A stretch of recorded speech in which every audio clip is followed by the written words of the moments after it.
Welcome back. Another video from carer activist Matthew McKenzie. And this time I'm going to be talking about building resilience as a carer. When I say carer, I'm not talking about those who work in the profession as like a care worker. I'm talking about those who are caring for a close relative, friend, neighbor, unpaid, and that they're going through long-term illness. But because they're going through long-term illness, you need to build resilience in order to cope in that role. So let's break this down. What shall we be talking about when it comes to building resilience? Well, it helps to know what resilience is. So I'm just going to sort of briefly say what I think it really is. I've a lived experience of care, and I'm doing some support and caring now. But also, when it comes to resilience, why is it needed? You might find out what resilience is, but then why should it be applied to the carer's role? And then once we discussed why, we'll look at steps to actually increasing resilience. I think we all have it in some form, but it doesn't hurt to have something extra in that toolbox when you're in the unpaid carer's role.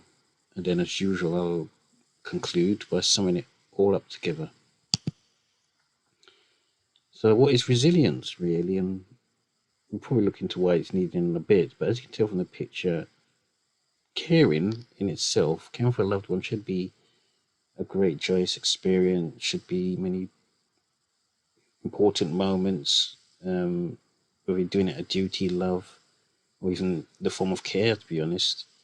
But there are times when things will be really difficult. There'll be certain challenges, and as you can see from the third picture on the right, the bottom right, we can assume that that is a carer who has gone through some tough times. So basically, what resilience is bouncing back from hard times, being adaptable to situations that might come your way. You're not sure what those are. If you don't build that resilience, if you're not finding ways to adapt or take on those challenges and not be worn down by those challenges, then the risk is in your care role. You might not be able to do your care role, to be honest. That's the biggest risk I can think of. Other things is it does affect you in specific ways if you don't have resilience. So why is it needed for unpaid carers? I mean, why build resilience? Well, as you can see from the picture, if I go back to it, you do notice that poor lady is just sitting there thinking, why have I ended up in this role and what's happened? And obviously from this picture here, you can see the lady here, we assume is an unpaid carer, is suffering from emotional strain. Why is she suffering from emotional strain? There's something in that caring role that hasn't gone quite right, or has worn her down over the time, or worn him down, and they're not sure how to cope. Now, when it comes to emotional strain, it could really be that something hasn't gone quite right when you're caring for someone with long-term illness. Their illness has taken a downturn. This leads to more strained emotions in yourself. And when I'm talking about emotion, it could be depression, anger, anxiety. These are one of the most common themes when it comes to the unpaid caring role. But there are ways to reduce that emotional strain. I'll talk a bit about that later on. I also mentioned this a bit earlier. Unpredictability. It is unfortunate, but you can't always plan for everything. Except though when it comes to building resilience, and there are other things that you can put in the toolbox as a caregiver. But when you're caring for someone with long-term illness, there will be unpredictability. You won't be sure what's coming around that corner, whether it be a downturn in the cared for's health being either physical or mental, or even both, or even your own health. Unpredictability of the role. One of the common things as well, unpaid carers go through is social isolation. Again, resilience can help, it's not the magic tool there, and there are other things that I'll talk about in another video. But social isolation and increased levels of that can be detrimental to the caring role and to yourself. And in order to reduce that or find ways to cope with that is a form of resilience. And I'll give you my ideas anyway on what I found useful when it came to that social isolation.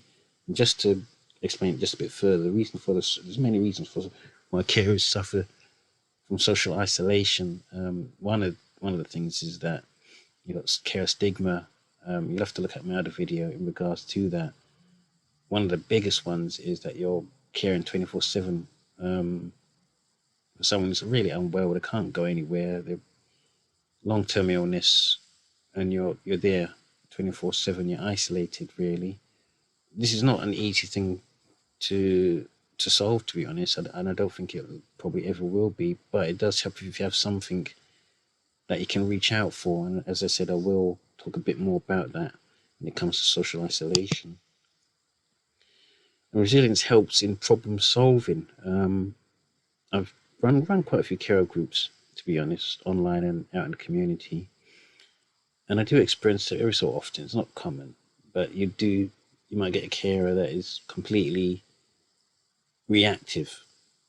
Um, and what could help in that sort of thing? When I say reactive, something's not gone quite right and they're reacting to it. Now, in order to avoid that situation where you're just reacting all the time, you do need to form a way of problem solving skills. This might not always be the case. Obviously, there's situations where things have just gone from bad to worse, and no matter what you've tried over the years, you just get worn down by them, and before long, you don't have much resilience. So I do understand that. But if you have problem solving skills, this can automatically build up resilience.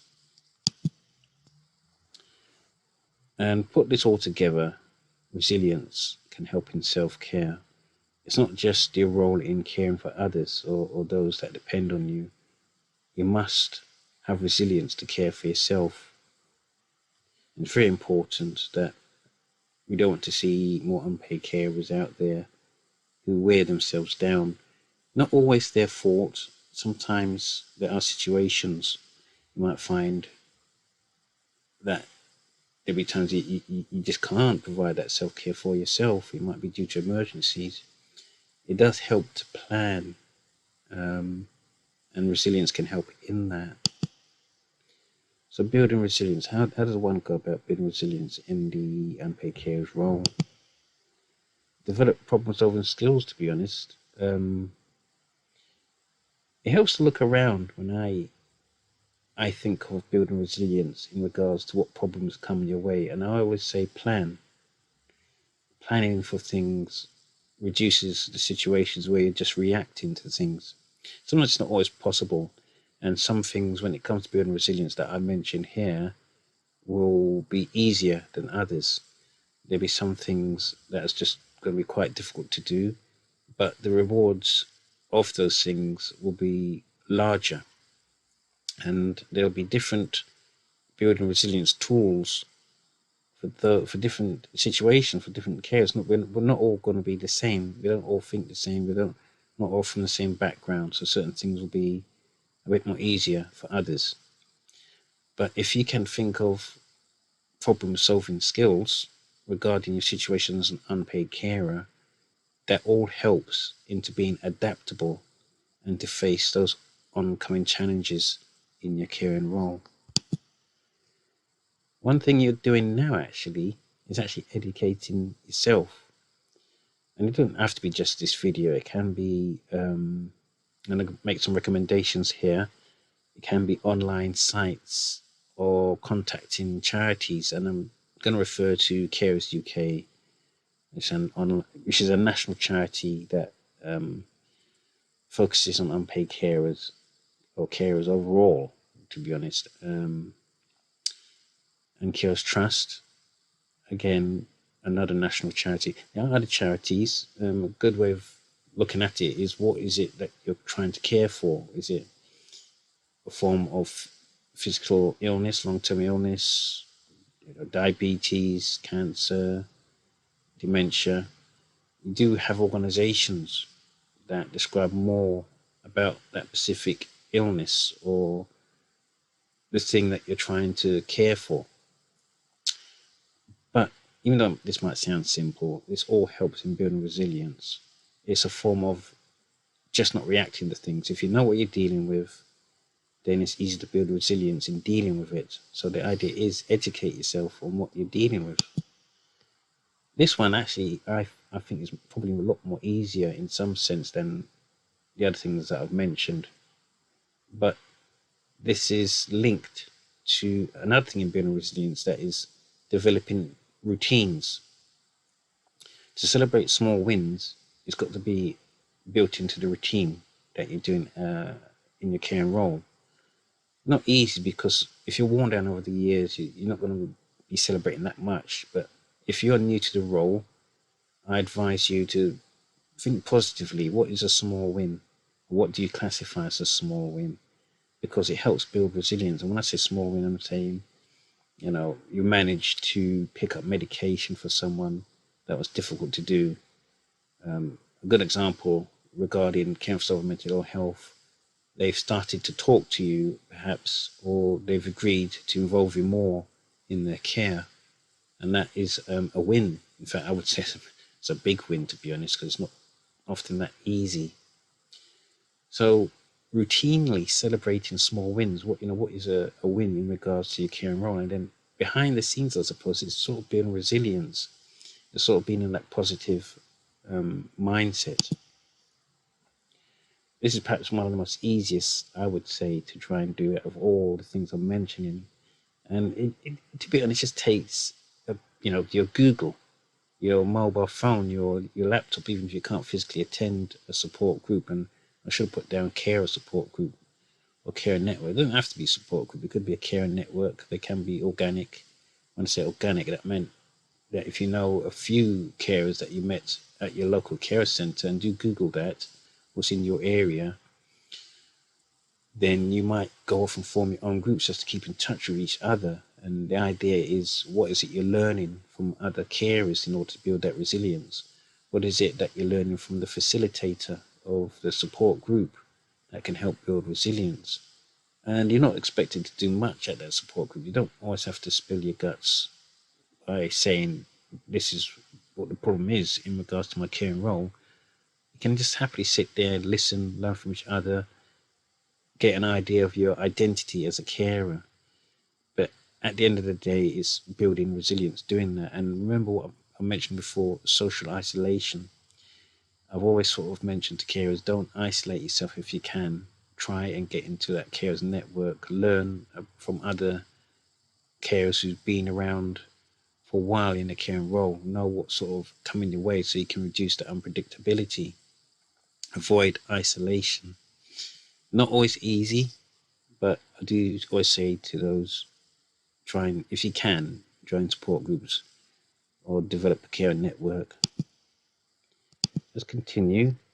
This is probably the most difficult one. I'm aware someone left a comment in one of my other videos mentioning establishing boundaries can be very difficult. And when I talk about establishing boundaries, it's what do you throw yourself at when your loved one or the person you're caring for becomes so unwell that you have to literally give up a lot in order to support them. Perhaps what I'll do is at some point I'll look at another video regarding these things. But you have to establish something. You have to establish some sort of boundary before you're reacting or trying to chase continually a situation when you're caring for someone. And there are times when you have to sort of step back and say, no, I'm going to have to provide self-care for myself. This is something I will probably talk a bit about regarding self-care, but it's important to establish boundaries. I know you're probably laughing right now. When people think of mindfulness, they're thinking of someone perhaps doing a yoga position and sort of sitting there staring into space. But taken to serious levels now, mindfulness can mean anything, in the sense that it's deep breathing exercises, going for a walk, even noting things down where you're making it as a habit. It's a routine that when things don't go your way, then something's in your toolbox that will reduce. I'm not saying will completely solve the issue, but will reduce the situation where you're just reacting. So being mindful of yourself and practicing mindfulness, things that help do that. Exercise is one. Um, Looking at a form of getting talking therapy that can help you in mindfulness. In fact, many of these things, mindfulness, can be presented again at your local care centre. This one is different in regards to support group and the care network. Those things are more to help with the care identity. But I do remember I've mentioned something about isolation um, when it comes to the problems unpaid carers face. And there can be situations where you're caring for someone and you're overwhelmed. Um, so it's so important to stay connected to friends and families. There might be, not all families are the same, and we all know that the families are complex. But if you don't stay connected, and this is actually building resilience while depending on others, which is tricky, then the risk is if something does happen to you, or you're isolated completely on and on and continually, it will wear you down. But staying connected with others does help in building that resilience. Again, not always easy because you can't really control what a family member can do. Hence, they might not always have the time, or you don't get on with them. It's a tricky one. Let's move on to the next slide here. I mentioned this earlier on, self-care. This is actually linked to all of them, to be honest. Self-care is looking after yourself. It's a famous sort of word I use often. You can't really care for anyone else if you're unable to care for yourself. So thinking to yourself, what can I do in regards to self-care? Basically, taking time out. I would have thought eating well, exercising, what I've mentioned before with that mindfulness. Journaling is a good one. Difficult though.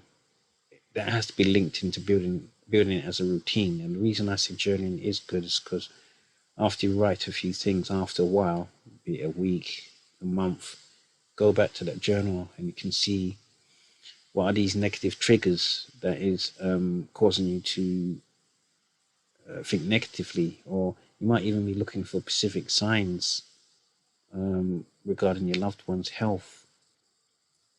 Practicing self-care is very important. I do sort of feel that it helps build resilience in regards to your caring role. So to sum this all up, um, not many actually tell you these things, to be honest. Some of these things that I've mentioned here, and I've only mentioned just a small amount. There's a lot more in regards to what you can do as a carer to build resilience, but you have to learn it yourself. Remember, educate yourself. I say this to many carers as I come across. The more you know, the more you can cope in your role as an unpaid carer. Sometimes these things you have to learn yourself. Resilience is needed. It's not the only thing in regards to the caring role, but don't scoff at it. I've come across many carers, unfortunately, they've not really been told what it is, and over the years they've been worn down that you think that they need to care of themselves, but it is needed. So don't find it silly practicing the thing. It can help you in your role. It's not a quick fix solution. It takes time, but it's worth it in the end if you can do these things. And the sooner you learn these things, the better I feel the outcome would be compared to someone who doesn't have resilience or not sort of taking the time to learn them. As mentioned, it's not the be all and end all, and it's not the 100% fix. It's just one tool in that toolbox. And there are many tools, many, many tools. But it's just that one tool in that toolbox that can help you in your caring role, and that is in building resilience.